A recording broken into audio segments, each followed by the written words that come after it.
Hello students, today we are taking second practice set of circle, third chapter, right? Now let's see इसके अंदर क्या interesting properties है और कैसे उसके सम्स दिए गए हैं. चलो देखते हैं. Now if you look at this, क्या बताया गया यहाँ पे बोला गया है touching circles. Now touching circles का मतलब ऐसे. So if I have two circles, if they are touching this way, that means this line will represent the tangent. Tangent क्यों? क्योंकि ये circle और ये line they are meeting only at single point. But see, touching circles का दूसरा aspect भी ऐसे है. They can touch like this also. यानी कि जरूरी नहीं है कि वो बाहर की तरफ ही रहे. They can be touching internally also. Right? Now ऐसे touching circles के ऊपर कौन से properties हो सकते हैं? So we have theorem of touching circles. What does it say? कि when two circles touch each other, either externally, this is externally, और internally. Internally touch करेंगे या externally touch करेंगे. In either case, दोनों भी केस में से their point of contact ये क्या है? T. ये एक सेंटर है, ये दूसरा सेंटर है. The property, the theorem says कि ये तीनों points they will be collinear, they will lie on the same line. तो यहाँ पे point of contact K है और centers N और M है. Their point of contact lies on the line joining their centers. तो अगर मैं circle लेता हूँ और centers को join करता हूँ तो point of contact भी उसी line में आ जाएगा. In short, ये तीनों दोनों centers और ये तीसरा point of contact they will lie in the same line. Other words, they will be collinear, right? Internally होने दो या externally. सिर्फ फर्क क्या आएगा? सेंटर का जो पॉइंट ऑफ कॉन्टैक्ट का पोजीशन है वो दोनों सेंटर्स के बीच में आएगा या दोनों सेंटर्स के सेम साइड पे आएगा, राइट? ना इससे और हम लोग क्या डिराइव कर सकते हैं? ना सी, ये वही है कि मेरे पास एक्सटर्नल टचिंग सर्कल्स है और ये इंटरनल टचिंग सर्कल्स है. इससे क्या डिराइव होगा कि ये तो सेम लाइन पे रहेगा ही, they will lie on the same line, but इसके साथ साथ I derive that distance between the centres. A और बी का डिस्टेंस क्या रहेगा? ये ए सी मेरा एक रेडियस है और बी सी मेरा दूसरा रेडियस है. So when I have a dash c dash b, distance between the centres, distance between the centers will be sum of their radii, यानी कि R1 plus R2 will give me AB. R1 plus R2 will give me AB. Now यहाँ पे अगर मुझे AB चाहिए, अगर AC मेरा R1 है और BC मेरा R2 है, to get this AB I will have to go for R1 minus R2. So in this case, if my circles touch internally, तो मेरा जो डिस्टेंस बिटवीन द सेंटर्स रहेगा that will be equal to difference, यानी कि subtract. मुझे difference radius को difference करना पड़ेगा, यानी कि सबट्रैक्शन करना पड़ेगा. Then only I will get the distance between the centres. ये मुझे उस प्रॉपर्टी से डिराइव किया गया है. थ्योरम क्या बोलता है? ये तीनों सेम लाइन पे रहेगा. थ्योरम क्या बोलता है? तीनों सेम लाइन पे रहेगा. अब ये एक्सटर्नल रहेगा तो डिस्टेंस सेंटर्स क्या हो जाएगा? रेडियस को ऐड करने में मिलेगा. और यहाँ पे अगर इंटरनली रहेगा तो डिस्टेंस बिटवीन सेंटर्स क्या रहेगा? Difference of their radii. मुझे रेडियाई का सब्ट्रैक्शन करना पड़ेगा, तब जाके मुझे डिफरेंस मिलेगा. कब? इंटरनली रहेगा तो. और इतने सिंपल प्रॉपर्टीज पे इन्होंने मुझे कुछ इंटरेस्टिंग सम्स दिए हैं. इनिशियली बहुत सिंपल और ईजी दिया है, आगे इन्होंने लास्ट टू सम्स में मुझे सोचने में मजबूर किया है. Let's see. तो यहाँ पे two circles are having radii 3.5 and 4.8. समय आस्क, सर हम लोग रेडियस बोलते हैं कि रेडियाई बोलते हैं? तो वी कम टू नो कि रेडियस आके सिंगुलर होता है और उसी का प्लूरल रेडियाई होता है. And what they are doing, this two circles are touching internally. तो मुझे पता है एक सर्कल एक्सटर्नली, एक सर्कल इंटरनली, राइट? तो यहाँ पे एक का सेंटर है, यहाँ पे दूसरे का सेंटर है और ये मेरा पॉइंट ऑफ कांटेक्ट है. तो अगर मेरा एक सेंटर ए है, दूसरा सेंटर बी है, तो एक का रेडियस 3.5 है, तो मुझे बीपी 3.5 मिलेगा और 4.8 बड़ा का यानी कि AP 4.8 रहेगा। तो अगर मुझे डिस्टेंस बिटवीन द सेंटर्स चाहिए, अगर मुझे AB चाहिए, तो मुझे पता है इंटरनली है इसलिए A dash B dash P रहेगा। तो if I am suppose to get AB, it has to be AB plus BP equals to AP। तो मुझे सब्ट्रैक्ट करने पे AB मिलने वाला है। तो ये बेचारा डेरिवेशन कि अगर इंटरनली रहेगा तो my distance will be difference of their radii. So let me take the radii as R1 and R2, right. R1 3.5 है, R2 4.8 है। So when they are touching each other internally, इनका point of contact और centres collinear रहेगा, but internally है इसलिए distance ढूंढने के लिए मुझे डिफरेंस ऑफ द रेडियाई करना पड़ेगा। कोलिनियर है, इंटरनल है इसलिए डिफरेंस आएगा, एक्सटर्नल रहेगा तो सम आएगा, ऐड करेंगे। यहां पे डिफरेंस ढूंढने के लिए मेरा डिस्टेंस क्या रहेगा, R1 छोटा है, R2 बड़ा है, तो it will be R2 minus R1। 4.8 minus 3.5 gives me 1.3 centimeter. This is how I get my distance between the centers. So I write my answer, it's 1.3 centimeters. उसी लाइन पे अगर मैं आगे के सम्स देखता हूं तो इन्होंने कुछ चैलेंजिंग रखा नहीं है, सेम लाइन पे रखा है। This time I have my radii S 5.5 and 4.2।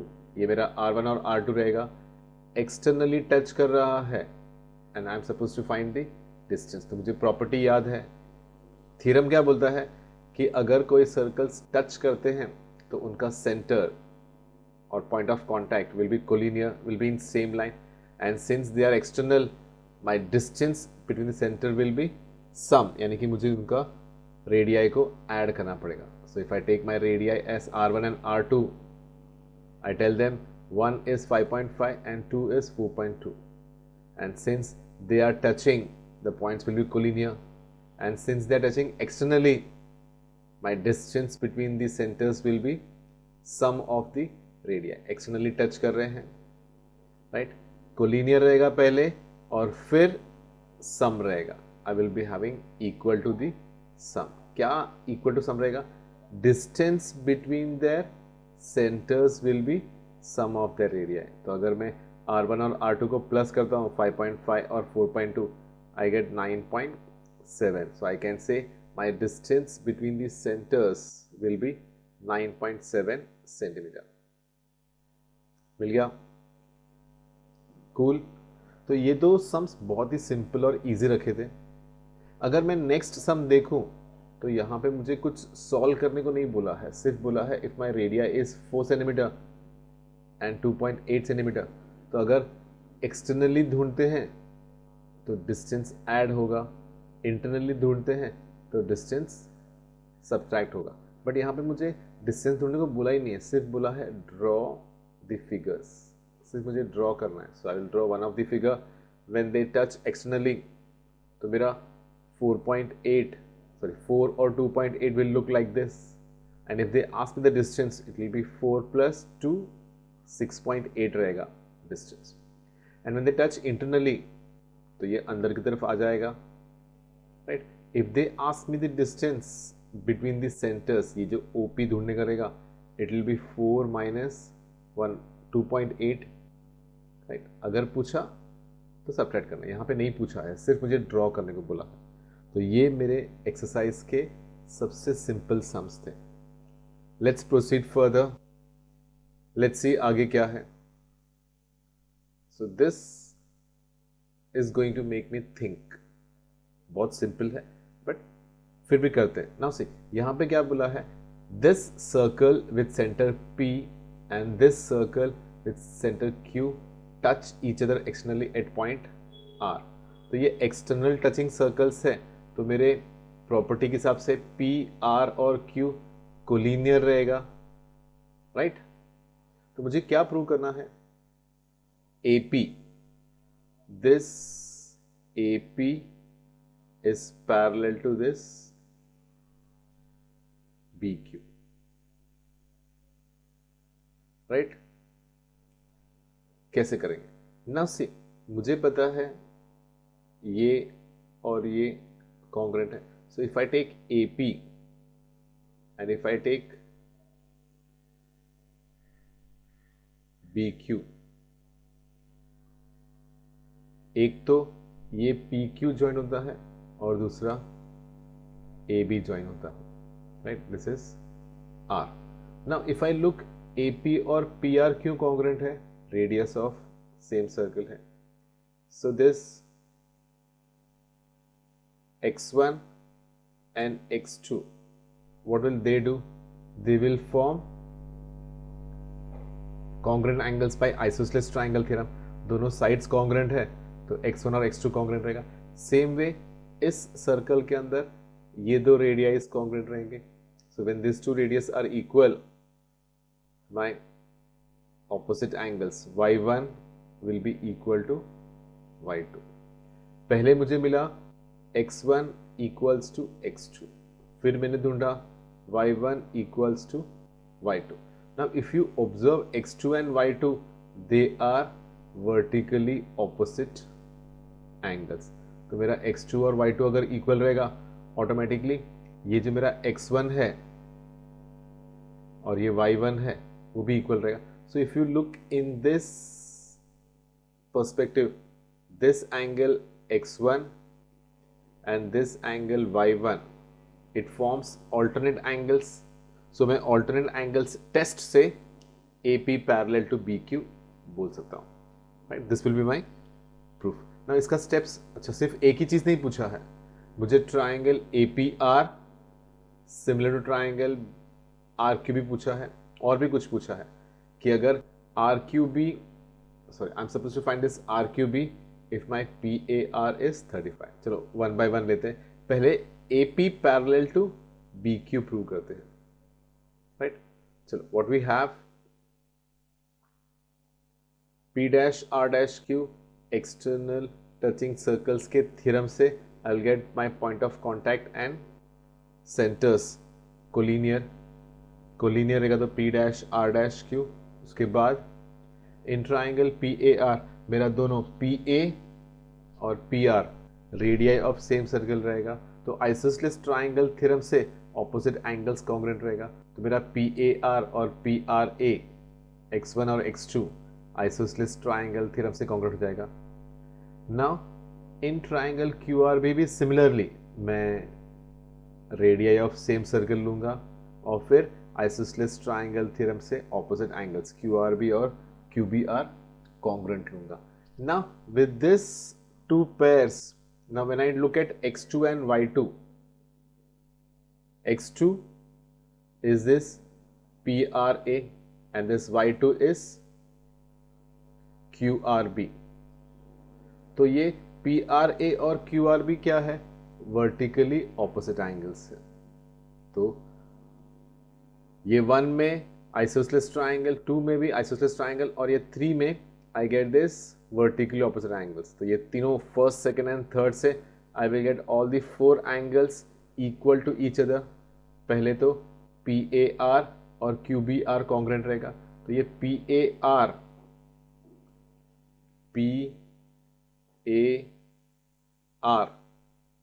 और ये QBR दोनों अगर कॉन्ग्रुएंट है तो they form alternate angles for AP and BQ. तो जब मुझे PAB और QBA मिल जाएगा तो ऑल्टरनेट एंगल्स टेस्ट से I will get AP parallel to BQ, alternate angles test for parallel lines. तो ये मेरा एक प्रूफ हो गया. दूसरा मुझे triangle APR similar to triangle RQB करने का. So if you look x2 and y2 they are congruent, vertically opposite, तो मेरा x1 और y1 भी congruent रहेगा. तो मुझे दोनों ट्राइंगल्स में दोनों एंगल्स congruent मिल रहा है, तो मैं straightforward AA test of similarity से दोनों ट्राइंगल्स को सिमिलर प्रूव कर दूंगा, right? And when they are asking me for this as 35, they are saying PAR is 35, तो PAR 35 रहेगा, तो PRA भी 35 रहेगा। अगर PRA 35 है तो QRB भी 35 रहेगा, और ये QBR भी 35 रहेगा। मुझे ढूंढना है ये BQR।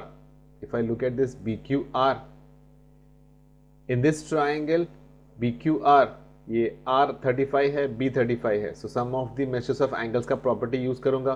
35 plus 35 will give me 70 and entire triangle is 180, so 180 minus 70 I will get this Q as 110 degree। Let's see इसका स्टेप्स कैसे आएगा।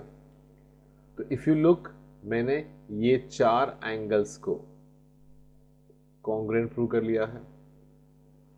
तो जब मुझे ये ट्राइंगल APR और ट्राइंगल BQR को सिमिलर प्रूव करने का है, तो AA टेस्ट ऑफ सिमिलैरिटी से सिमिलर प्रूव हो जाएगा। APR और BQR एंगल्स कॉन्ग्रुएंट है, एंगल्स कॉन्ग्रुएंट, तो मुझे एंगल्स कॉन्ग्रुएंट है, कॉन्ग्रुएंट एंगल्स की हेल्प से ट्राइंगल APR और triangle BQR AA test of similarity से सिमिलर प्रूव हो जाएगा। फिर मुझे ढूंढना है कि अगर PAR is 35, how will I get this BQR? तो चारों एंगल्स कॉन्ग्रुएंट है, तो सब 35 रहेगा। And when I get all the angles 35, when I come in this triangle BQR, sum of the measures of angles of triangle को 180 use करेगा, तो 180 minus 70 I get this as 110. So this is how I get BQR 110. So तीनों, in fact चारों angles 35 रहेंगे। So in triangle QRB, sum of the measures of angles of triangle 180 को use करके, जब मेरे पास इसमें से दो एंगल्स 35 है, 35 प्लस 35 70, एंड 180 माइनस 70, 70 इस तरफ आएगा तो 70 माइनस हो जाएगा, so 180 minus 70 I will get 110। This is how I get BQR as 110 degree. तो ऐसे सम्स करने मजा आते हैं जहां पे न्यूमेरिकल्स है, ढूंढने को बोला है, प्रूव करने को बोला है, and you get the answers in the very good flow, right. चलो, इस एक्सरसाइज का सबसे इंपॉर्टेंट सम टीचर्स का फेवरेट होता है, राइट।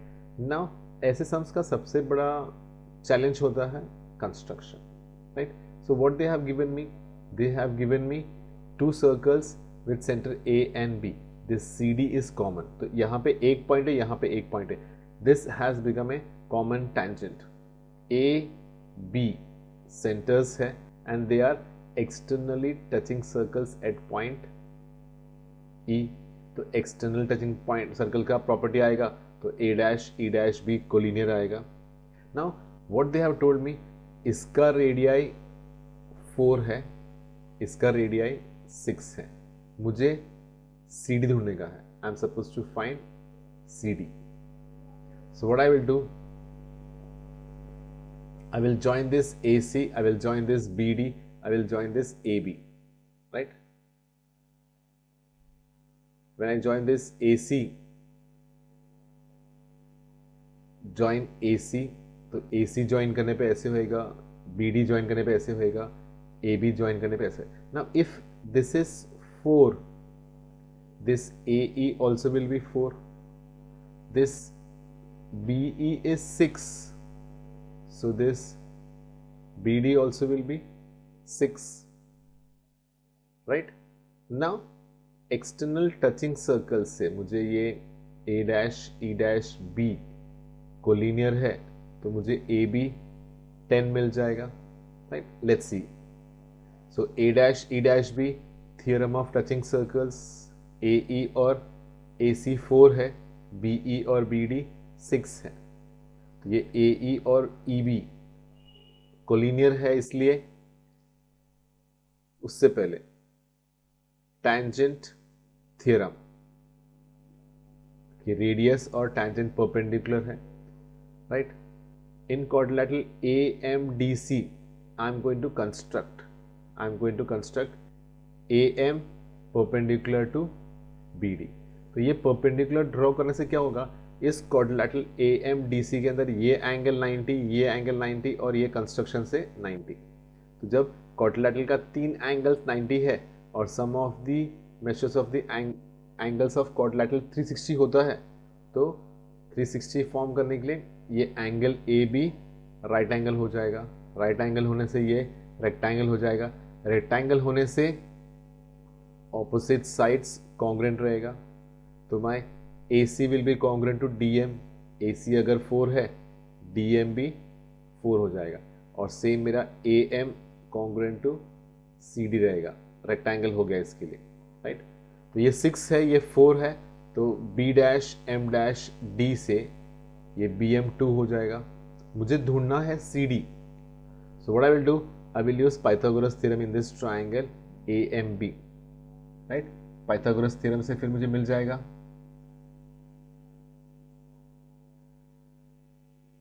तो 360 के हेल्प से पहले मैं जो 3 एंगल्स 90 है उसके हेल्प से मुझे 4th एंगल मिल जाएगा, राइट। ये ACD और ये BDC 90 है, दिस AM इज कंस्ट्रक्शन, तो ये कंस्ट्रक्शन से 90 है, तो मुझे 4th एंगल ऑटोमेटिकली 90 मिलेगा, राइट। 3 एंगल्स 90 है, now this 4th will be 90, so after getting this as 90 my quadrilateral will become, सब angles right angle है, it will become rectangle. Now after having this as rectangle I will go for opposite sides, I will go for external touching circles का collinear, right. Let's see the calculation. तो ये मेरा 4 है, ये भी 4 है, ये 6 है, this entire part is 6, तो मैंने जस्ट ये C 90 डिग्री है, D 90 डिग्री है और M कंस्ट्रक्शन 90 है, इसके हेल्प से मैंने प्रॉपर्टी ऑफ क्वाड्रिलेटरल को यूज़ करके चौथे वाले को भी 90 प्रूव किया और इस क्वाड्रिलेटरल AMDC को रेक्टेंगल प्रूव किया। रेक्टेंगल प्रूव करने से ऑपोजिट साइड्स यानी कि AC और DM कॉन्ग्रेंट रहेगा, तो अगर ये 4 है तो DM भी 4 रहेगा, D', M' भी कोलिनियर है, तो 6 और 4 के हेल्प से मुझे ये BM मिलेगा 2, राइट। फिर जब मैं इस राइट एंगल ट्राइंगल AMB के अंदर पाइथागोरस थ्योरम यूज करता हूं, आई गेट AM और मेरा AM कॉन्ग्रुएंट टू CD है, तो जो AM का वैल्यू मिलेगा वही मेरा CD रहेगा। लेट्स सी, देखते हैं स्टेप्स क्या है। तो फर्स्ट साइड से ऑपोजिट साइड्स कॉन्ग्रुएंट है, तो मेरा AC और DM दोनों 4 रहेगा, राइट। उसके बाद मैं B', M' D लेता हूँ, B', M' D में अगर 6 और 4 दिया है तो BM plus DM equals to BD, तो 6 और 4 के हेल्प से मुझे BM 2 मिलता है। अब जब मैं ट्राइंगल ABM लेता हूँ, इन्होंने यहाँ पे AB और इसको भी ऐड किया क्योंकि ये एक्सटर्नल टचिंग सर्कल्स का कोलिनियर रहेगा, तो ये 6 + 4 10 हो जाएगा, तभी तो मैं इसको ट्राइंगल AMB के अंदर यूज कर पाऊंगा, right. So I get this AB as 4 + 6 10, AB 10 मिला। अब मैं ट्राइंगल ABM के अंदर पाइथागोरस थ्योरम यूज करूंगा, so I will be having AB² equals to BM² plus AM², AB 10 है, BM 2 है, तो 10² और 2² जब मैं सब्ट्रैक्ट करूंगा तो ये 100 - 4, 100 - 4 विल गिव मी 96, और 96 का जब मैं स्क्वायर रूट निकालता हूँ परफेक्ट स्क्वायर नहीं है वो, so it will become 16, 6 × 96, 16 perfect square है, तो आई गेट 4√6। ये 4√6 से when I get AM as 4√6, since quadrilateral AMDC is a rectangle, opposite sides congruent रहेगा, तो जब ये 4√6 है CD भी 4√6 हो जाएगा। This is how I get CD, right? CD और AM opposite sides of rectangle है, equal रहेगा, I get CD as 4√6। This is how I get my length of CD. ये ट्रूली इंटरेस्टिंग और दिमाग को चलाने वाला सम लगता है, right? So practice it more. As you practice it will become more easier and you will near perfection. Okay.